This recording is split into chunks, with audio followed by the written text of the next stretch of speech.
Giancarlo Gentilini e Maria Assunta Pace scendono i gradini del municipio di Viano, piccolo comune alle porte di Reggio Emilia. Lo sceriffo ha appena sposato, così la chiama ripetutamente, la sua Maria. Arriva lui per primo, gardenia all'occhiello e spilla degli alpini, saluta l'amico sindaco Giorgio Bedeschi, leghista in terra storicamente rossa. Ma io sento un sindaco della Lega, il quale ha sposato il Vangelo secondo Gentilini, Dio, patria e famiglia. Gentilini sposa a 88 anni, notizia che ha fatto il Giro d'Italia. L'amore non ha età, ragazzi miei. Auto bianca per la sposa che arriva visibilmente emozionata. Ecco ragazzi, vi presento mia futura moglie. Ecco.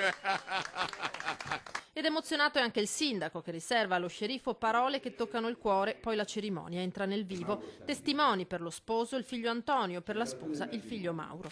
Lei, signor Giancarlo Gentilini, intende prendere per moglie la qui presente Maria Assunta Pace? Sì. Lei, signora Maria Assunta Pace, intende prendere per marito il qui presente Giancarlo Gentilini? Sì.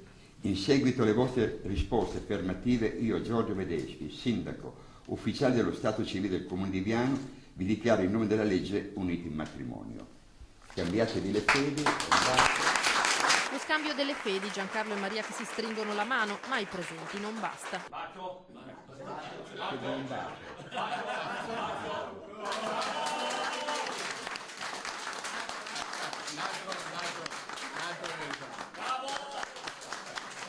Nella vita ci sono momenti in cui l'emozione scoppia da sola, hai capito? È una cosa naturale.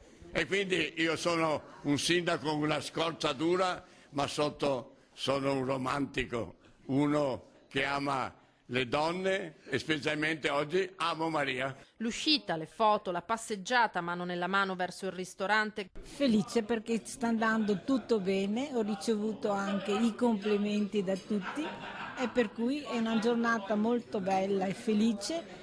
Cosa vuoi? Io ho i figli, ho gli amici, ho l'amore, cosa voglio di più? Grazie per questa dimostrazione d'amore, dice lo sceriffo, che alle telecamere affida il saluto ai trevigiani. Carissimi telespettatori, qui che vi parla è lo sindaco sceriffo numero 1, il quale oggi ha aperto il cuore alla sua Maria.